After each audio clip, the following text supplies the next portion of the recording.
Hey guys, this is Top, and today I want to talk to you a little bit about build creation. So, ArenaNet's done a really awesome job of designing a game where the players can really customize a given profession to play the way they want to play, and each profession can fill a number of different roles. So, I'm going to take this from two different angles. First, I'm going to talk a little bit about how I generally approach designing a build, my own thought process and approach, as well as some general tips. Again, this is how I approach it, and there's probably tons of other completely legitimate ways to come up with a build. But then after that, I'm going to go into a little bit of detail about a warrior build that I theory crafted that I think is at least somewhat original and seems pretty promising. So I'll talk a little bit about how I came up with that build based on what I'm going to talk about here. So let's get started. I'm going to assume at the very least that you have a profession in mind that you want to play. If you don't, that's like a whole nother can of worms. But even if you do know what profession you want, with a number of different levers and knobs that you can tweak and options that you can choose, jumping straight into the deep end of build creation can be completely overwhelming. So if you go into this without any kind of direction, you're liable to end up wasting a lot of your time with a bunch of pieces that just don't mesh together all that well. So with that in mind, you should come up with some sort of concept for your build. Try to answer at least one key question about your soon-to-be build.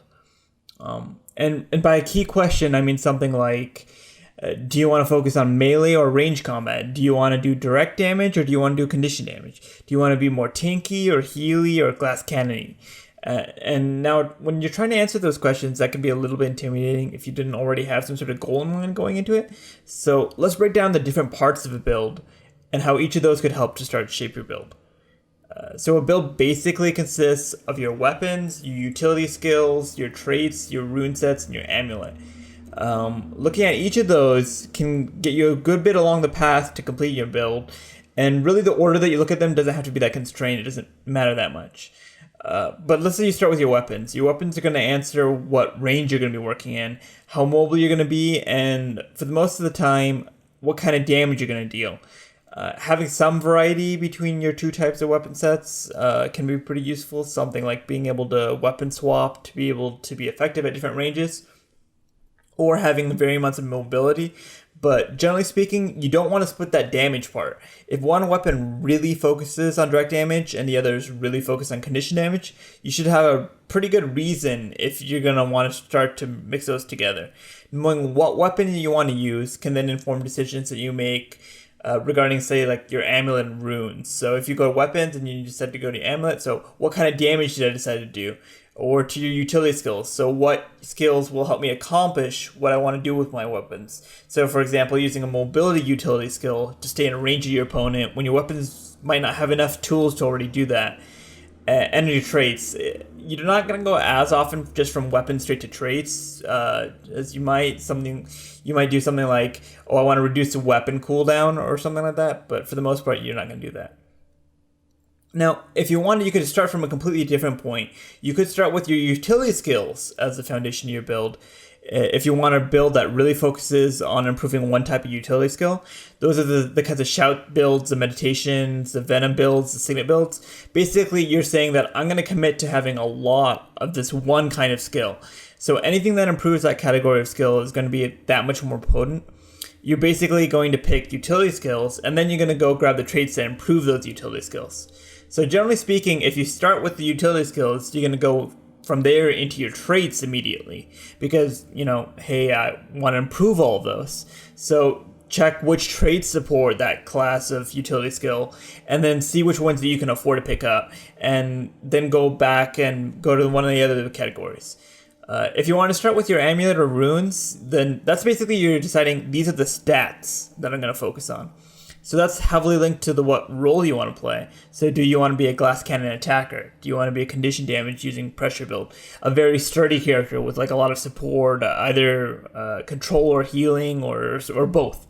If you know what role you want, then you can then pick a weapon skills that help you accomplish that role.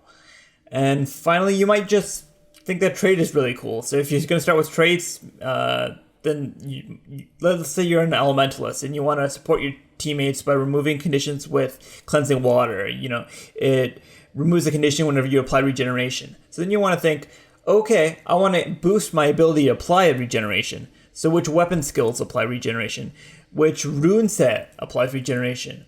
Or maybe you're an engineer who wants to have like absurd grenades because they're pretty cool. So you pick the grenadier trait. Now, what kind of damage do those grenades do? What weapon fits that damage type? And so forth. So I hope you can see where I've been going with this. If you answer a key conceptual question about your build by looking at one of these aspects, like weapons, traits, utilities, once you do that, it's going to constrain the possibility space. Something instead of like all of these choices, you've narrowed it down, and each of those decisions is going to let you approach the next part knowing that, okay, I've already done this much, what more should I do? Now, as you're building a build around that concept of yours, don't be afraid to toss something out. Let's say that you started with a damage type. Let's say you picked weapons and then you went into traits, and later on you found a really cool trait that fits the build pretty well. Or that you just found that you like a specific traits, but it fits a different weapon than the one you picked earlier. Don't be afraid to iterate. Just go back and check that weapon and keep on going. As long as you have some sort of core foundation that you're keeping, you can afford to shift around too much. Once I feel like I've got something worked out, I tend to look to see if the build has any big holes. Do I lack condition removal? Do I not have access to controlling effects and or stability? Am I a complete glass cannon? Like, do I have no toughness and low vitality? Now, none of those flaws I've just mentioned are game breaking on their own necessarily, but they're definitely weaknesses that can be exploited by your opponents. So if you can tweak your build a little bit to fill out one of them, even if it's only partially, it's probably a decent idea. Make sure you didn't necessarily overcommit to a single idea. For example, if you started with utility skills, taking 3 of a single utility skills works pretty well, but taking 2 and filling in a big hole in your build, that can work really well too. Finally, make sure you can answer at least this question: what is my role in a team? If that was your core foundation question, like you just said, I'm going to start out as a support, then you're fine. But if you start with somewhere else, like with weapon skills or utility skills or traits, you might not have thought about it. So just make sure you go back to each of those parts of your build and make sure that they're working in some way towards some sort of role. Okay, so now that I've explained how I generally approach build creation, let me show you that in practice. This is obviously going to be faster than I actually did it, but here's how I came up with a pretty neat warrior build. First, I decided on a core concept for my build. In this case, I found this trait just sort of interesting. Distracting strikes applies confusion whenever I interrupt a foe. I just thought to myself, hey, I'm going to try to make a build around this trait. So what does that entail? Well, I A, want to interrupt my opponent quite often, and B, I want to probably do a pretty decent amount of condition damage. Now, looking at which utility skills would give me a pretty good access to interrupts, I noted that I could use both Kick and Stomp as pretty good interrupts. Kick is a pretty low cooldown, so I can use it quite regularly, and Stomp is an area effect launch, so that's going to be really potent in a team fight. Both of those are physical class utility skills, so why not go a little bit deeper into strength and pick up physical training to lower their cooldowns and make them do more damage. Note how I started with this trait, and then went from there to the utility skills, and then back to my traits. There's no real problem bouncing around like this early on in build creation. You might ask why I didn't pick a third physical skill. Bull's Charge would have given me yet another interrupt. That's a perfectly legitimate choice, maybe even a better one than what I end up with, but I figured I'd just keep my options open for now. Now, if I'm going to be dealing condition damage, I need weapons that apply conditions. I started with the sword and shield for some bleeds and some defense, and then longbow in my other set. So that's a pretty standard choice for conditions, right? So no problems here yet. Now, going back to my traits, I decided to invest in the arms tree now, as that gives me some crit chance, as well as some malice for more condition damage, and some really key condition damage traits. For example, I get this 50% longer bleeds. Then I decided to, when I was looking at this major trait, I took note of this one, the unsuspecting foe. Now, 50% crit when my target is stunned. And hey, I wanted to do interrupts, right? That was my main concept. So why don't I just go ahead and grab that? But then, I just realized, hey, I don't actually have that many stuns. I pretty much just have this one shield bash. So I decided to drop the longbow and go ahead and grab the mace main hand and sword offhand. So why did I do that? Well, the mace gives me 2 more interrupts, one of which is a stun that goes well with that trait I just picked, and the offhand sword gives me some pretty potent bleeds. So yeah, I did have to concede the loss of the burning condition, which sort of hurts, but remember my concept surrounds doing interrupts, having lots of interrupts while dealing good condition damage, so it's okay. At this point, I went ahead and filled in this trait with the condition removal because it just seemed to fit in closely with what I wanted, and moved on to the gear. Note again how I'm not really worried about finishing all these trait points yet. I can always come back once I've narrowed down my role a bit. So since I have a mace all of a sudden, and note that, hey, I do indeed have 30 points in the line that's giving me power, I feel like I want to stack a decent amount of power to help with that mace damage. Now, my focus is definitely still condition damage, but power is going to help both the mace and the sword a good bit. Remember, the sword is a bit of a hybrid. So I picked a hybrid amulet. I went with the Carrion amulet with the Rabbit Jewel. So the amulet's a pretty obvious choice if you wanted to do hybrid damage, both power and condition damage. But the Rabbit Jewel I just picked because, hey, my toughness seemed a little bit low, so why not? From here, I decided to look at my traits once more. I've still got 20 points left. I could go in a number of different ways from here. I could grab some more defense to help with that toughness that I thought was sort of low. Another choice would be to go into tactics for some more health and condition removal. And both of those are totally reasonable choices to consider. However, just out of personal preference, I went into this bottom trait line. Now, since I play a lot of different professions, I really like taking advantage of whatever a profession's special mechanics are. And the warrior has access to the absurdly fast weapon swapping. So I just decided to go with that. For the actual major traits choices in this tree, I grabbed the ones that help my mobility since I'm a bit susceptible to being kited with these 2 melee sets. Now going back to the skills, I realized that I'm pretty lacking in condition removal right now. Mending would be a great choice for my healing skill. It's not a complete no-brainer though. I really do want to take advantage of my burst skills. For example, the mace stun for getting that interrupt again and setting up that crit bonus, as well as the sword's burst skill for the mobilize and huge bleed damage. In that case, healing surge wouldn't have been bad at all, and I could use shake it off as my last utility skill to help with those conditions.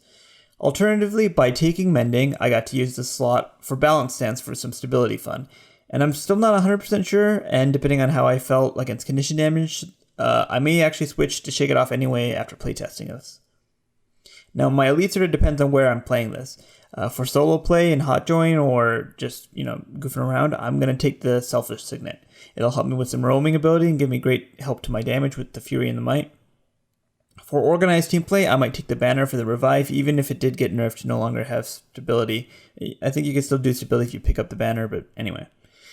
So, almost done now. For the Rune set, I could just go with the normal condition damage thing, so because I'm condition damage pick, let's go pick, one of the Malice rune sets. But since I'm still lacking in survivability, I didn't pick it up in the traits, and my utility skills aren't super survivable. I decided to fill in that hole a little bit, and it just so happens that there's a perfect rune set in the toughness, the Runes of the Guardian. Now I know this is a warrior build, but I have 3 blocks here. I have the shield stance, and then I have the block from my mace and from my offhand sword. I believe I can use both of these. With each of those blocks applying a burn, I can then again leverage that condition damage. So it's all just sort of starting to work together. The sigils are pretty straightforward. I wanted to boost my condition damage, so I went with Superior Earth on the fast-hitting sword, and Geomancy for the swap sigil on the mace, because I'm going to swap to the mace and then do something with it, generally speaking, but I'm not really going to sit in the mace too long. And then I went with Crit for the offhands because of the changes to sigils with the shared cooldowns. And I'm basically done. With my practice coming up with builds now for a lot of different professions, I mostly kept there from being any big holes as I crafted it. There's still probably variants that might work a little bit better, but this is a pretty solid start. I can do decent direct damage and condition damage while leveraging tons of interrupts. I'd play as somewhat of a condition damage dealer. I could either roam between points to help wherever people need me, or potentially defend a point. My toughness isn't all that amazing, but I do have a ton of interrupts that I can use to hold people at bay and stop them from really doing the damage that they need to do against me. So all around, this seems like a pretty promising build if I do say so myself. Alright, well, thanks very much for watching the video. I'll try to get that Necromancer video out as soon as I can, but with the game coming out tonight, it's going to be cutting it pretty close. Oh well, it'll have to do. Have fun with the game, everyone!